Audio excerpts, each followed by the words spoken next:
Okay, Kim. All right. Well, so thank you for giving me the opportunity to introduce you to what Soundbeam has become. Um, so I might just start by saying that originally, and I'll show you some film examples of people playing it and from back in time as well. So Soundbeam's going for 40 plus years now, as you I'm sure are aware. And at present we're on version 6, which is what I'd like to show you today.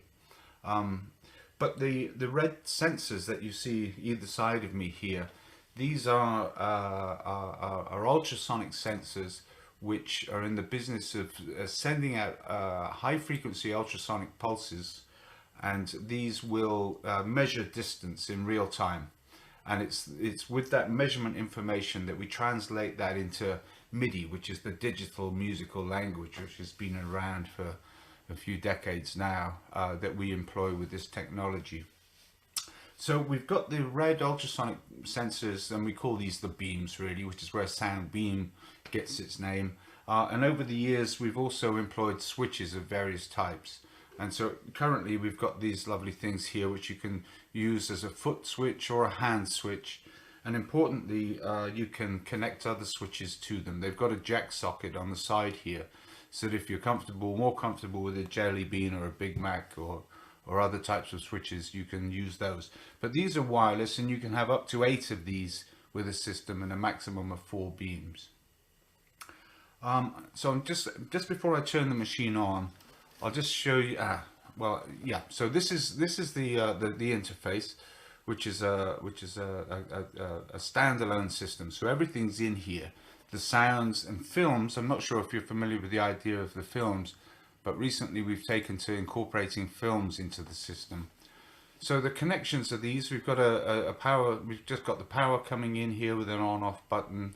I've got 2 of the 4 beams plugged in, so that's where the red sensors go. There's USB sockets if you want to connect a flash drive, a USB stick, and put your own sounds or films into the system. That's easily done. And then over here, I've got a HDMI cable connected, and that's going to a television next to me here. And I've also got the audio output going to some powered speakers, and I've got a microphone plugged in there as well. So those are the connections on the back of the controller. The controller itself takes about 30 seconds or so to boot up. It's a standalone system. A computer is in there, the hard drive and all the circuitry to push energy through the sensors and to do the sound stuff, all the file storage, and so yeah, it really is a lovely little system. On this little stand here, this silver stand, I've got a telephone, which is on the Zoom call, so that I've got a camera which I can train down on the screen here. And when it boots up, it comes with these tiles, and every machine goes out with about 50 or so of these pieces, and these are pre-composed sound sets, which is in fact something that we've retained from back in the day when you were using your Soundbeam 2, and in there would be Outer Isles or Arabian Nights and The Haunted House, and they're predefined musical pieces whereby we've assigned scales and notes and sounds to the various switches and beams. So perhaps talking of Arabian Nights, which was a piece that was, I think it was Soundset number 21 in Soundbeam 2.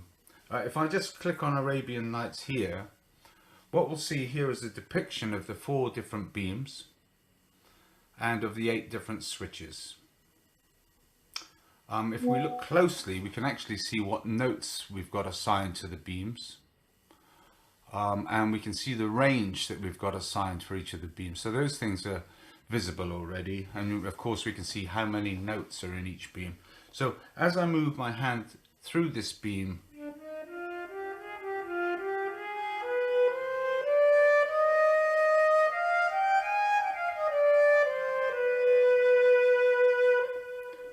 we can clearly see which notes I'm playing and when. Similarly here, I've got the same string of notes, but an oud is playing.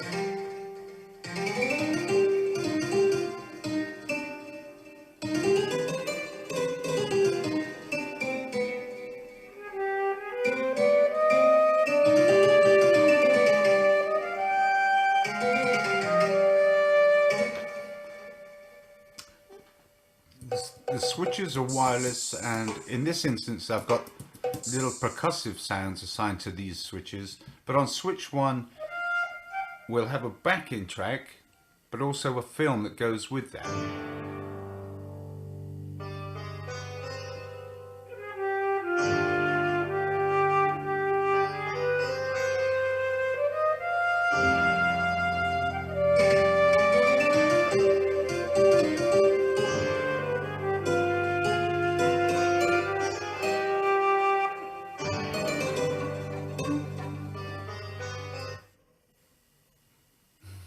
Those students can be film composers. Absolutely, yeah. There's that. I mean, yeah, that was one of the things that was that sort of came about in, I think, the late '90s, where people were looking to play music along with film using Soundbeam. And so at first people started using just conventional film, play a film and put sound to it. But then we would, for example, if you load the haunted house sound set that's in here, you know, a scary thing, people would dig out a scary film on YouTube or whatever, and you know, you could set that off. So there's the film there.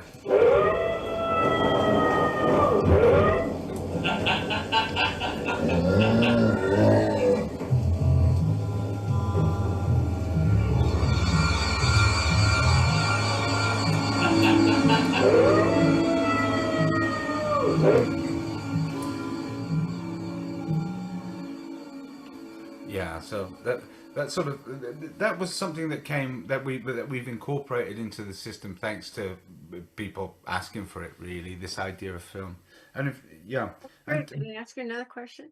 please ask me all the questions you care to. Okay. So if, let's say, a group of kids wanted to, they filmed themselves doing something and then they wanted to compose to their own film. Is that possible? Absolutely, yeah. Because the USB sockets on the back, like I say, you can quite easily put any kind of film in there, MP4s or .movs or AVIs or pretty much any format of film can go in there, and then you would just assign it to a switch, to any switch. In fact, you could have multiple films on different switch. You could have a different film on every switch. So, for example, in a jungle walk here. What have we got? So on switch 1, we've got a sort of a little journey through the jungle. We've got some simple musicality on the beam.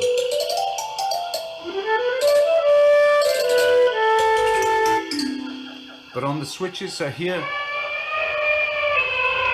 that's our elephants, the monkeys, the tiger. And on the other switches, we've got a parrot on 5, snake on 6, the hippos, and a gorilla on 8 there. In fact, if you want to just we could just have a look at that just for a moment. I mean, how we go about assigning films and sounds to each individual beam is as simple as we can make it. So if you wanted to choose, for example, what's on 2? So there we've got the elephant on 2. So what happens here, in fact, if I just remove this spotlight here for a moment, remove spotlight from me, so we've just got this screen up. If I press this button here, it auditions the sound and the film. But if I press the top half of that switch, up come the options specifically for switch 2. So the sound that we've currently got assigned, no surprise, is the elephant.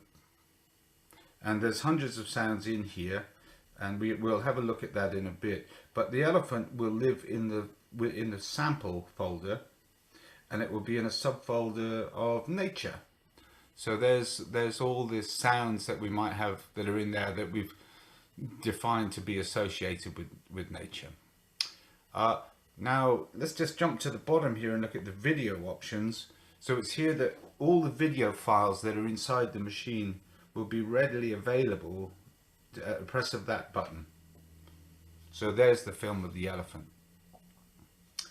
So we've got all sorts of films in here, like the Ganges film we use for the Indian piece that we've got in here. There's the gorilla from this Soundset. Yeah, and so we've given all these films names largely in line with the sound sets that we've got assigned. So, for example, if I change the, what have we got? We've got an elephant. If I change that to a gorilla, and if I just spotlight me again, add spotlight. When I press switch 2 now, we've got the gorilla there. So yeah, absolutely, your students could assign any film they wanted to any of the switches without any trouble at all. That's as simple as we can make that. Then can they save the whole thing as just their film with the sounds? So they compose the music and they... That's right. Yeah. So what we've got here, we call each of these things here a sound set that we've predefined. There's a couple of pieces that the BBC have sort of commissioned us to do recently for some female composers. There's a piece from Plants vs. Zombies, which is a kids game. That we've got a soundbeam piece where you can perform the score. We've got some other pieces there. Arabian Nights, Christmas, there's some flamenco. But yeah, once you start creating your own sound sets, you know, I've got something here called Jingle Bells. So these ones with a little easel and a paintbrush is like a work in progress. So these are things that I've probably been doing whilst I've been doing demonstrations. But yeah, and then so once you've created your piece and you've made, or perhaps you've made modifications to some of the existing ones, you can go to Save Sound Set and you can save as and give it a name, and then it will appear as another tile in the list. Yeah, so that's again as easy as we could make that process. And if you don't want to start from, say, this, I mean, Sleuth is a detective story where we've got this sort of this bluesy backing thing from a Philip Marlowe-esque type scenario. We've got some saxophone there.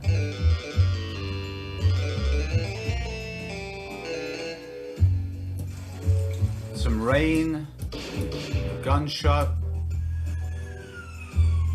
the sirens, helicopter, telephone, wind, and a dog barking. And these are elements which crop up in the film as well if you want to do this sort of Foley thing and put sound to film. So that's a nice way of incorporating sound to film, and also storytelling. You know, we could have a microphone connected and talking about how the helicopters were coming in, flying overhead, and the gunshot was ringing, and the police were on their way. And by the way, of course, you can record all this with this recording button here. You could record the whole performance. If I just tap that and tap that. So it was a dirty, dark night.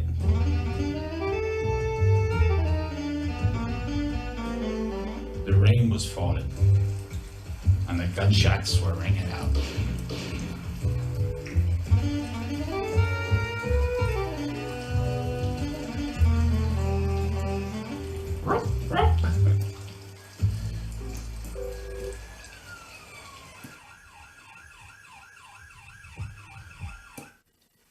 Yeah. Fantastic. Wow. So that's just been captured there. If I hit play.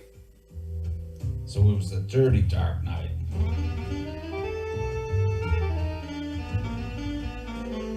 The rain was falling, and the gunshots were ringing out. Yeah, you can trim this stuff, and you can save it and then export it as on a USB stick, and keep it as a record or what have you. Yeah. And if you wanted to incorporate your own sounds as well, you could equally just take the instead of recording a session like we just did, you could just record what we call a sample, just a fresh, normal sample of anything that you wanted to say. It could be amazing. It could be something so simple. fresh, normal sample of anything that you wanted to say. It could be amazing. It could be something so simple. So, you could grab that little bit there. It could be something so simple.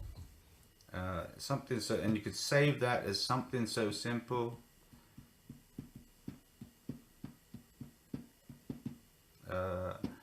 Okay, sample saved successfully.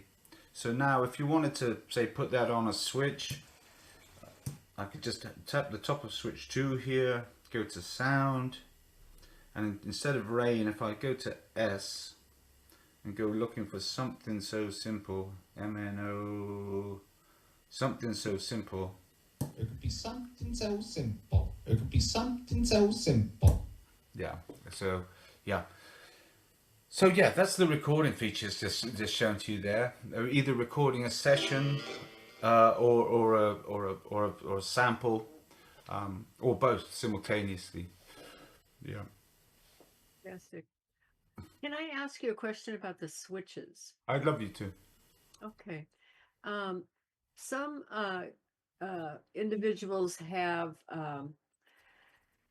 very weak muscle control. Yeah. So it's hard to press with much pressure.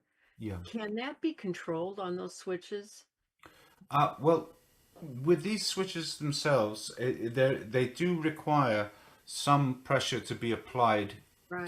to depress to depress the surface. There's basically two very light metal meshes that need just a little bit of gentle pressure applied for them to make contact. But if that's not appropriate for the user, then on the side of these switches you can connect any other type of switch. So that could be a switch which is already in the student's headrest, and then you can hijack the function of this switch with a more appropriate switch. Yeah, great. Yeah. And then the opposite, kids that have a propensity for hitting hard, Yeah. maybe a little too hard, are they pretty resilient? Yeah, they are. They're very robustly made. Oh, that's me triggering this up. So they've got a very solid metal base. They've got a very solid rubber bumper around there, and this is a sturdy, heavy-duty plastic shell. They've got an on-off button at the back, and then they've got the jack there. So I've seen some pretty large people put all their weight on these with both feet, standing on them. That's what they're designed for. I'm yet to see one physically collapse. So yeah, they are. Everything we make is sturdy and ready for some pretty hostile environments. Yeah. Great. So yeah, there's pieces in here of all sorts: flamenco, jazz, blues, drum and bass, hip hop. There's things like Pachelbel's Canon, where you've got this notion of being able to move through the series of the 8 chords of that canon, but also giving you an opportunity to improvise within that structure. So I think on this one we've got the 8 chords here. That's the first chord.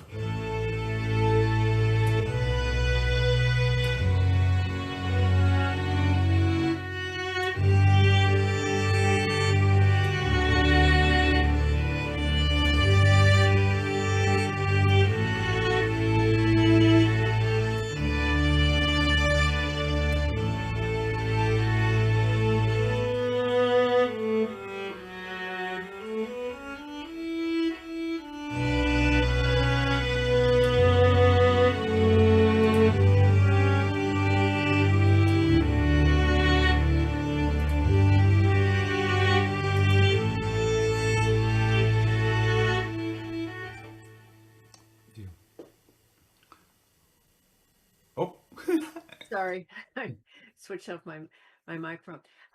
So I saw you using your hand for a while.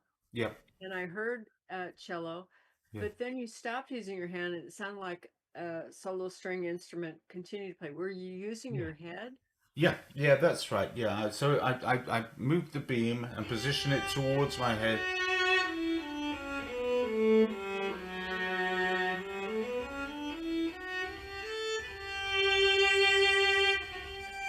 Yeah. So yeah, and by the way, with that said, if I take the range of that beam into consideration, currently it's on 25 centimeters to 73. If I take that down, so perhaps now that it's going from 25 centimeters to 31, so we've now got a 6 centimeter beam. So that's quite a short range. So it's not here. And it's not here, but it's going to begin at 25 centimeters away from. And so it's a bit hard to play with my hand, but if I bring that towards my head.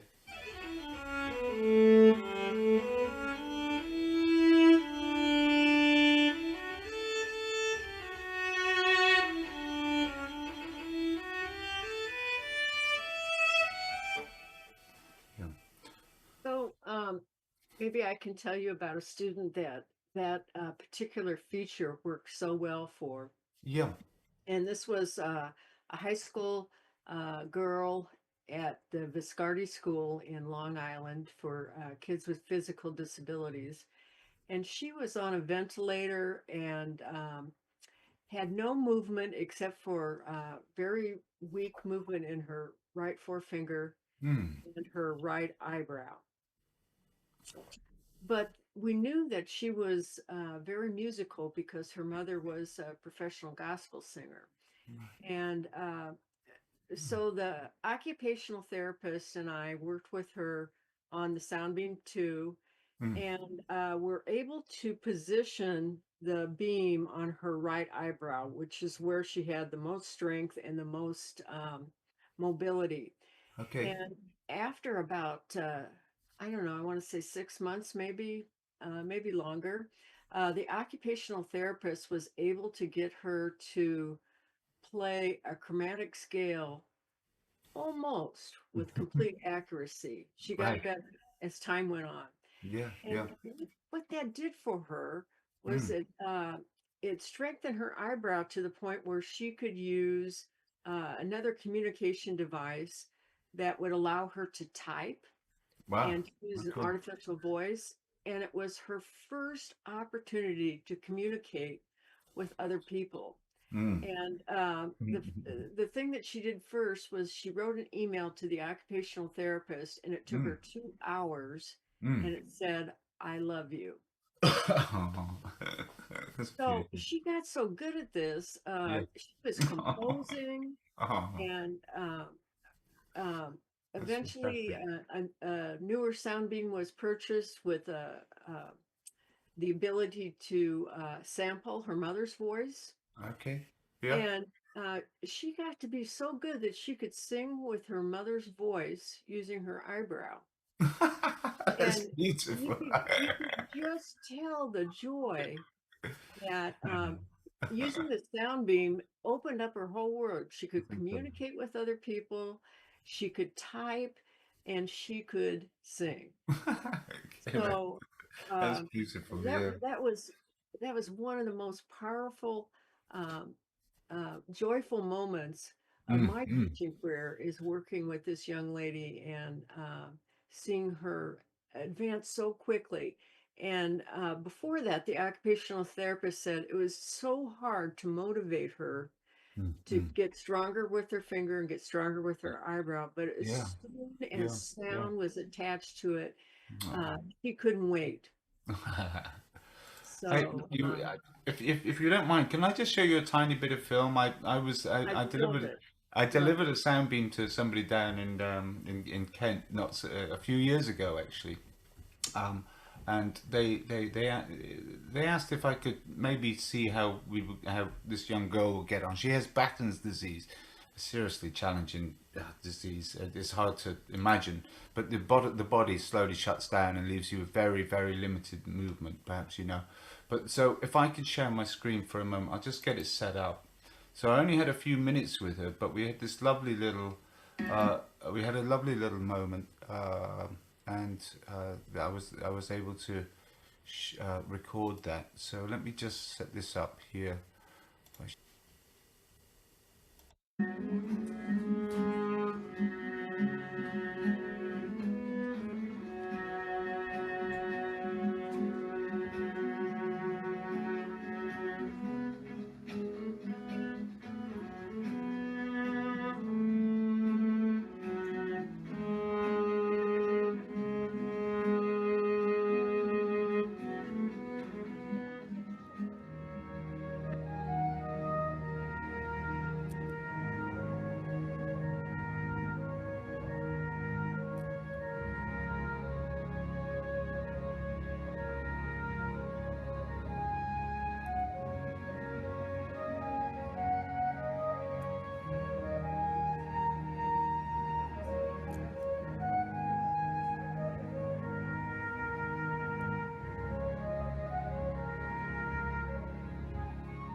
yeah, it's only a short little clip, but it was quite a special moment for us.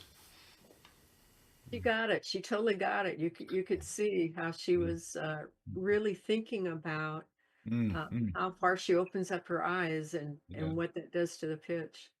yeah, yeah. And you see, Yeah, if I could just add one other thing for yeah, please. music teachers.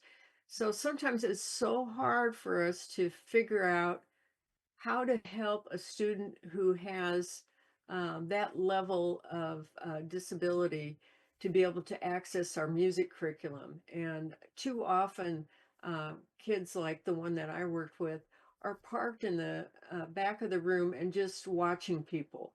Or maybe if they have a little movement in their hand, somebody straps a little jingle bell thing on their hand, and that's what they make music with the whole year.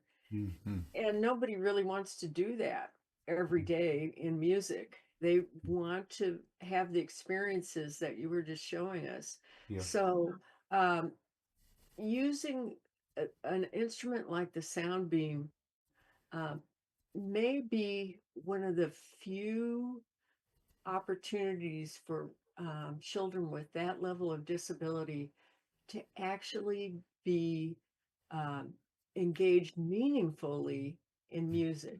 Mm, So mm. it's important to consider these kinds of instruments when we have students in our schools that Yeah, need them. yeah. Yeah. Thanks, Kim. Well, I, there's a few other little clips that I'd love to show you. I mean, maybe now's a good time. Can I show you a couple of other things? Love So, it. yeah, I mean, feel free to leave your mic on because you could talk to me about it. I could talk to you a little. Okay, so this is Abigail Punchard, and we had a competition at 20 when Soundbeam hit 25 years, we sent out a little competition asking for people for film, and this came in from down in Poole in Dorset. So there's Abigail Punchard. She's a Soundbeam queen, and this is "Come What May." She says this is I'm a Soundbeam queen. So this was this is I'll just take the volume down a moment while I say that this chap that she's working with, he's been using Soundbeam for a few years now, for many years actually. Mike Whitlock, he's a great exponent of Soundbeam here. And he's helping Abigail here to play one of her favorite pieces from Moulin Rouge. So he's found a sort of karaoke backing track, and let me just bring up the volume here. So he's sort of obviously found this tune and then defined an array of notes and put them into this beam here so that she can play along and improvise.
Yeah, I will stop it there because I'd like to show you a couple of other things if I may.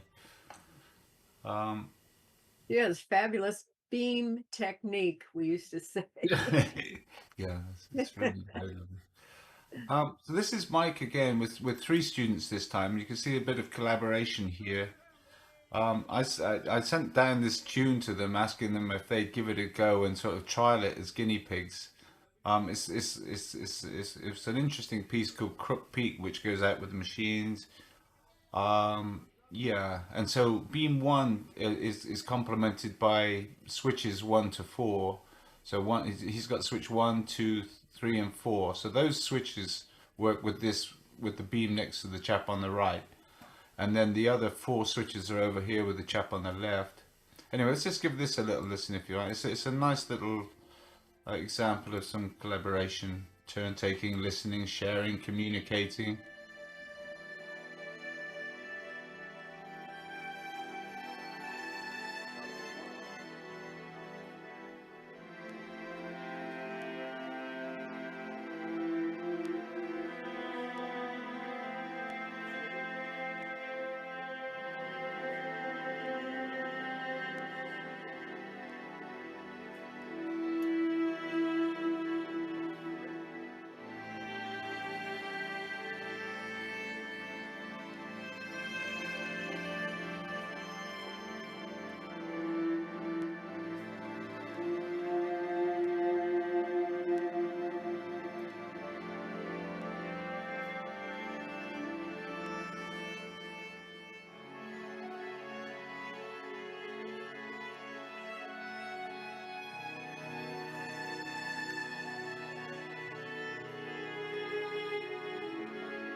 Again, I'll stop that a little short as well, I think.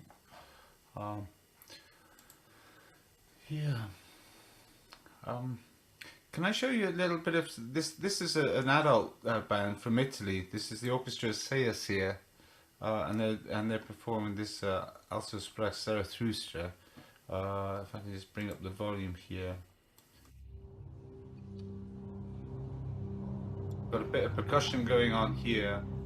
We've got a beam on the left, which this chap's going to play in a moment, and then we've got an array of switches across this table here.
So there were a lot of people on switches. How does that work? It seemed like more than 8. No, I think there were 8 switches in that system. Yeah, that's the maximum you can have with any system. I've actually got 4 underneath my table here. at my feet that I could maybe access. But I've got 2 beams and 4 switches in front of you here today. Yeah. So yeah, I mean everything's quite programmable. You know, if you want such and such a note or chord in a particular beam or switch, that's absolutely achievable. And in fact, you can create your own scales and chord sequences, note sequences, quite easily with the system as well. I'm not sure I don't think I've mentioned this yet, but if you wanted to play a recognizable piece like Old MacDonald, Happy Birthday, Somewhere Over the Rainbow, and there's many others in here as well. What you used to have to do with Soundbeam 2 was to move slowly through the beam, playing note after note after note, which was a great challenge to get any interesting timing going. So what we've done in more recent versions of Soundbeam is to what we use, we call it cyclic trigger mode. So we're going to go through on a cycle, we're going to cycle through a series of notes. So we assign a scale to a beam as normal, but we say, instead, I want to move through it note after note after note by just entering the beam. Sorry, I've got that muted. So I played the first note.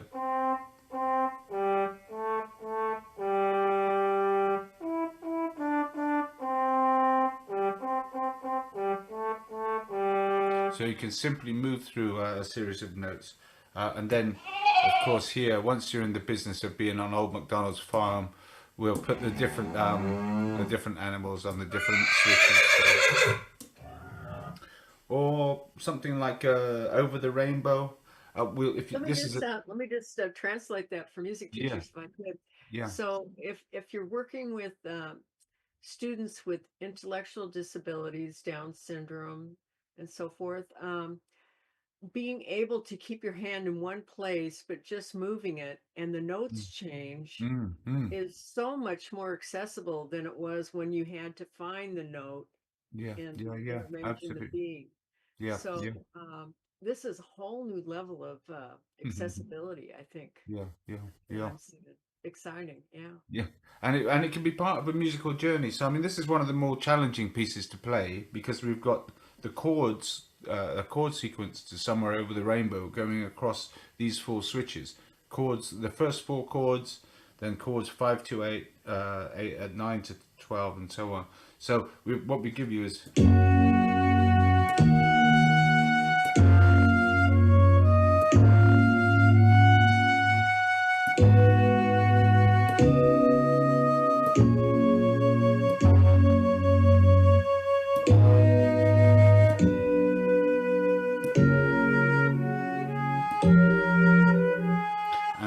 And so on, and you can go through the whole piece in such a way.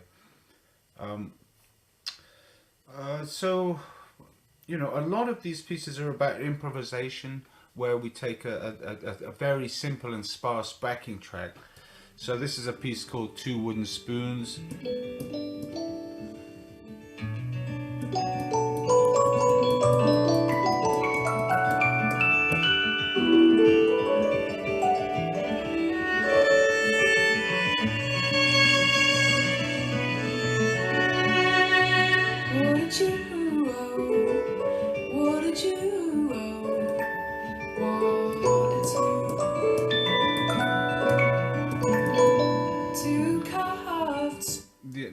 We're putting together a piece that you can, it's like riding a bicycle with the stabilizers on, or it can be, it could be sort of seen as that. So whatever you do, whenever you do it, it will work harmoniously, and then it's for you to make decisions about how and when you'll play, and like any instrument, that will come with time. But we like to think that this is, you know, a very accessible technology, not only for the student but also for the teacher or the therapist. And dancers. And dancers, yes, indeed. Yeah. So this was, the beams can be up to 5 meters or so in length, and that was the original idea, was that dancers would be able to create music and as they moved. This was the brainchild of Edward Williams, who was a composer of note here in the UK. He'd written a lot of music for the BBC Natural History series. Life on Earth was you know, one of his major accomplishments. And it was a very beautiful thing, using synthesizers alongside conventional wind and stringed instruments. It was very much groundbreaking stuff that he was exploring.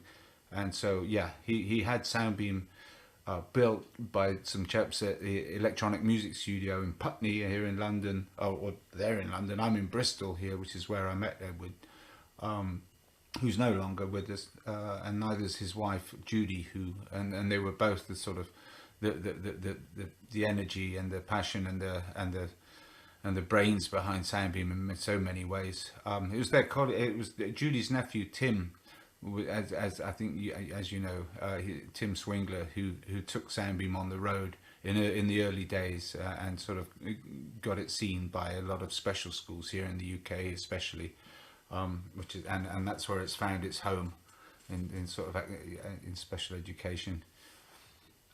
Tim actually came over to Illinois. I was teaching at Illinois State University, and at our lab school we had an Orff ensemble, small xylophones, and we were performing at the American Orff Schulwerk Association conference, and we had some dancers, and so I arranged Genopodes, and the Orff ensemble played it, and the dancers improvised to it, and the dancers figured out what kind of sound they wanted, and so this whole stage accommodated 2 beams for 2 dancers.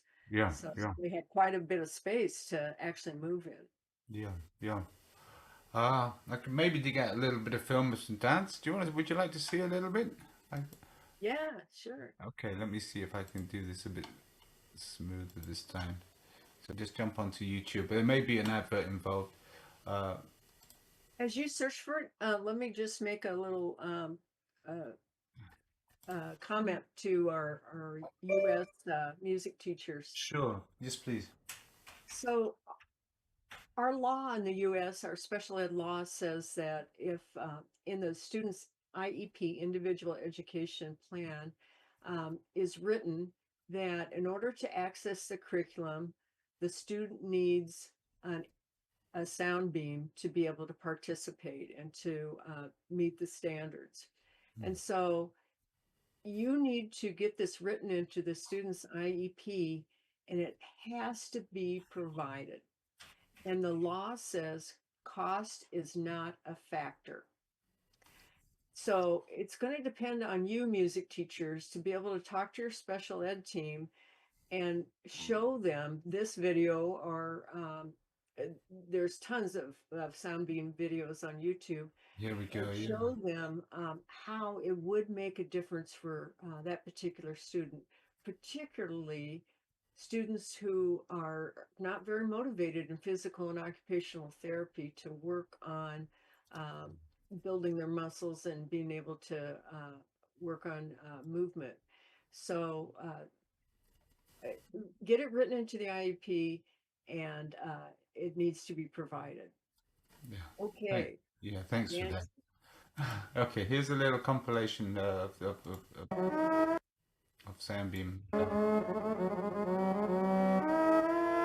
Very old. This was early.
great. Things that can.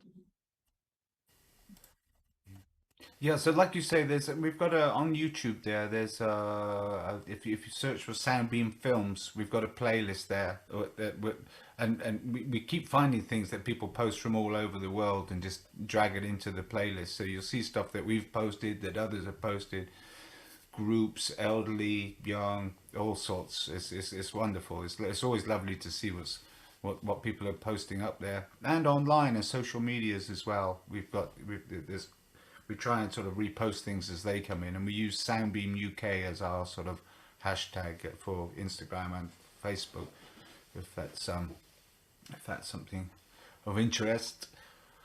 Yeah, so I'd just like to show you a couple of the other sort of important features. I think they're important features of Soundbeam, if that's okay, if you've got a minute for that.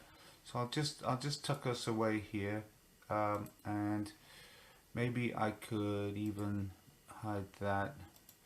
So yeah, in here, as I think we've explored briefly. So if I tap on that little icon there, this is where we can change the sound for the beam, how it's played, how many notes, the pitch, the scale options, if there's a sample, how it behaves. So these are just the fundamentals here. So there's a big library, like we said, of instruments, and so forth. The trigger modes, well, multi is the most common one that I've been demonstrating, where you can scroll through the notes like you're strumming a harp. Single, you'll need to break the notes one at a time by entering it and plucking the note in its right position in the beam. And then the ones that say cyclic here at the bottom, those are the ones where you move through note after note after note. And then we can sustain that, or we can clip it and sort of shorten the length, or define how long each note's held for, and so forth. So this is probably the most complicated thing to get your head around, but these have all been incorporated into the system, courtesy of people requesting it, be that the musicians or the therapists or the players. So these are all in there with good reason. That's how many notes are in the beam. The pitch is adjustable in semitones. The scale is assigned just by plucking it from this list here. So we've got in here the chromatic and the blues and the diatonic and the hexadillion and whatever, all of those. The Cindy scale. Well, that's my colleague. New one. Well, yeah, absolutely. But this is the thing, is that you can create your own series of notes or chords. And so it may have no sort of, traditional pattern, let's say, but it's absolutely for you to build. So, I mean, if we just take a punt at any of these pieces, so for example, well, in fact, let me just highlight, I'll just show you something that I did recently with a friend's piece. So a friend, what should we look at here? Oh, by the way, you can audition these pieces. So there's your Sleuth detective one.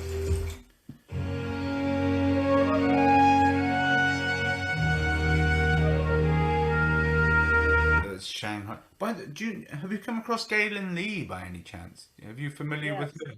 You Yes, do. Yeah. Okay. Well, Galen, she's become a dear friend. Really, I wrote to her many years ago, back in. Probably about 2018, because I found her piece Someday Will Linger in the Sun. She won the Tiny Desk concert with it. In fact, so let's have a little look at that. So what happens here is that when you press this switch, off goes this lovely piece of Galen's. And as you may know, she has a physical growth restriction, and the osteoporosis, the brittle bone disease. And so she was broken into many pieces in utero, but she plays the violin like others play the cello, and she loops it, and she sings beautifully. And she's given us the opportunity here to play along with her.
truly beautiful piece, that is. That is so fantastic. And how wonderful for a child that has a similar disability to be Yeah. able to make music with her. Yeah, yeah, yeah. It's glorious. Yeah, so I wrote to her and I couldn't reach her, and I wrote again, and her manager picked it up and said actually she's touring at the moment. She's in the UK, and so she was about an hour's drive at the Green Man Festival over in Wales, and I managed to phone a friend who was there, and he got me in, and I got backstage, and I hung out with her and Dave and Paul, her husband, for the night, and yeah, and then subsequently I put on a couple of gigs over here in the UK for her, and in fact she performed in a couple of the local a college, a couple and a day centre here that I had some contacts in.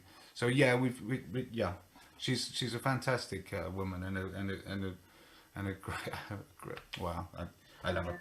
So I think I went off on a bit of a tangent then, but it was because what I was going to illustrate was that, you know, so you can take a piece of music like that, and, you know, instead of plucking the blues scale or the Aeolian scale and trying to assign that, you can create your own scale. So if we just take a look here on,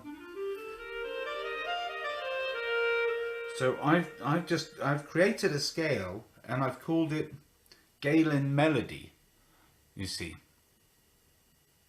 So, you know, and how did I do that? Well, I would quite literally have taken that piece of music and that film and assigned it to switch 1 here. So the sound on switch 1 is Galen Lee, Someday, Edit 2. And the video file, I've got Galen Lee, Someday Will Linger in the Sun. So we're playing the audio and we're playing the film, and we've got them synced up. And so what I would have done is I'd have gone to this little button on the left of the microphone here, and I would have worked out what notes I wanted to be able to offer alongside this. So if I played that now, I don't want that note.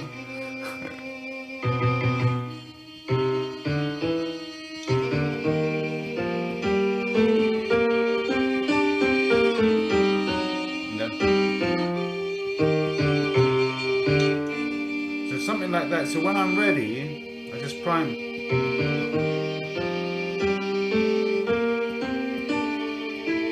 Not that one.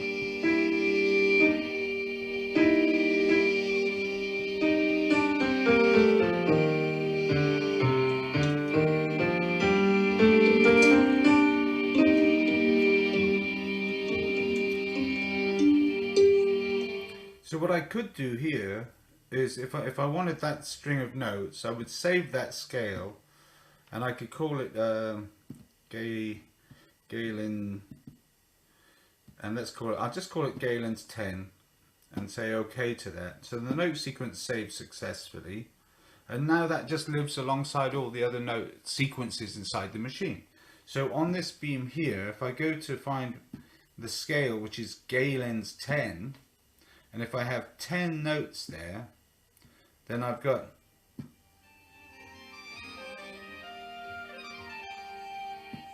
now we've got some opportunity here for which note we begin on.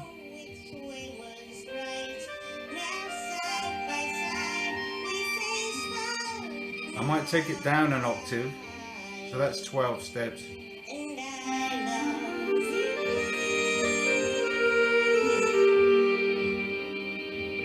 Maybe have a different instrument. And I love you.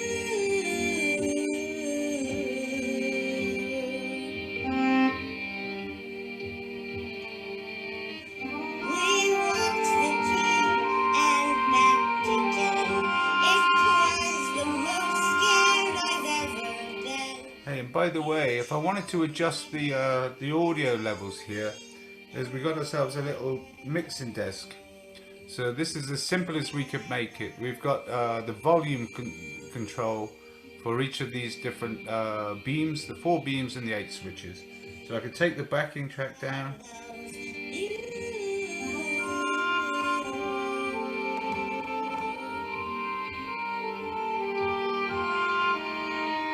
Don't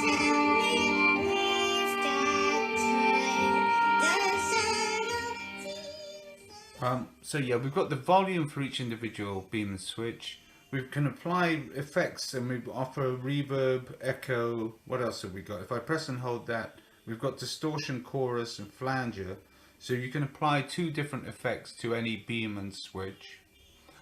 If you wanted to, you could mute the specific beam or switch, or you could solo it. If you just want to hear what one individual in the group's doing, you can shut everybody else up and just listen to what's happening on switch 4. So yeah, it's a mixing desk as simple as we could make it to give you full control of the experience.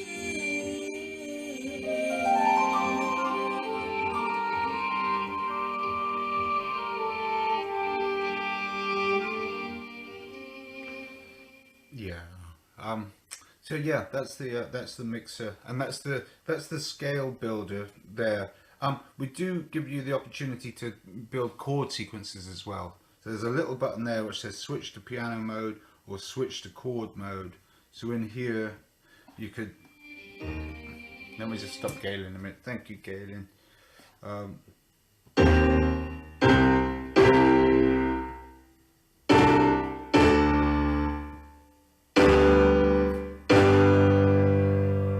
So yeah, you can build series of chords to assign to a beam or to the switch. I mean, and in fact, you know, that's all I did with the Pachelbel, for example, wherever he's, you know, you'll be familiar with that. So on switch 1,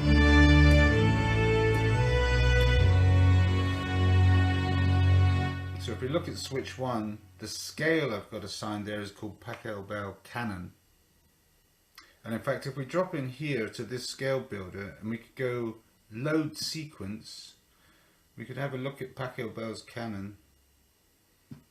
So that's what it looks like.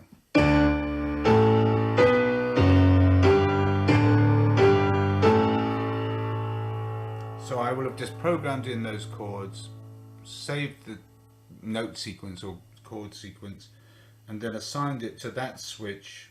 So that's the scale Pachelbel Canon. I've got 8 divisions in there. The trigger mode, a cyclic sustain clipped. Sounds complicated, but it's cyclic, takes you through them.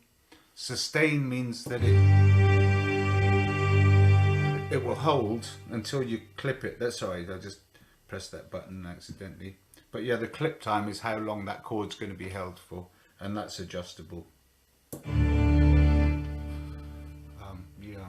So I'm wondering if I haven't looked at all the videos up on YouTube, but do you have tutorials about how to do some of these things that you're demonstrating? Yeah, there's a few up there. It's not quite as complete as we might hope, but but what I really enjoy doing, and what we enjoy doing, is giving people sort of one-to-one Zooms like this, but where you've got your equipment on your end, and we can just take it. You can hold your hand as you get off to a good start, or if there's particular things you want to know, we can guide you through that.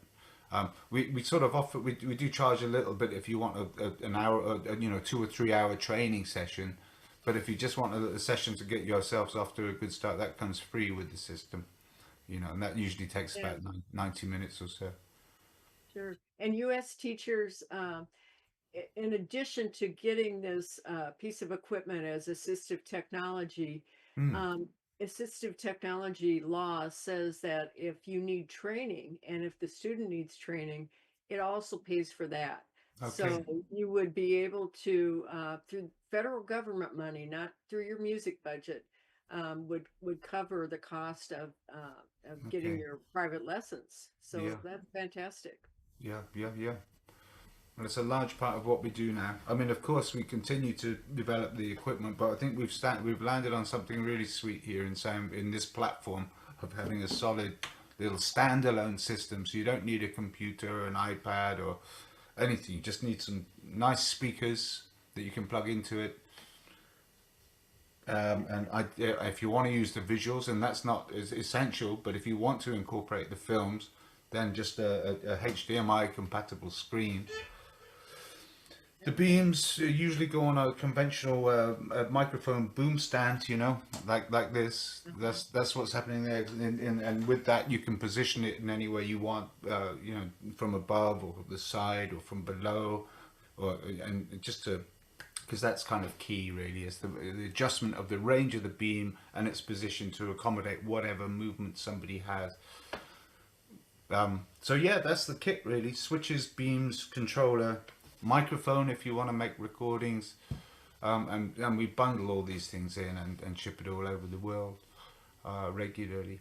So Yeah, everything we see there, except for the television, yeah, uh, we comes together, or you can yeah. buy pieces and put Well, you know, it's up to you. If you've already got the good quality speakers, if you've already got them. microphone stands, if you've already got microphone, you certainly don't need to get those from us if you've already got them.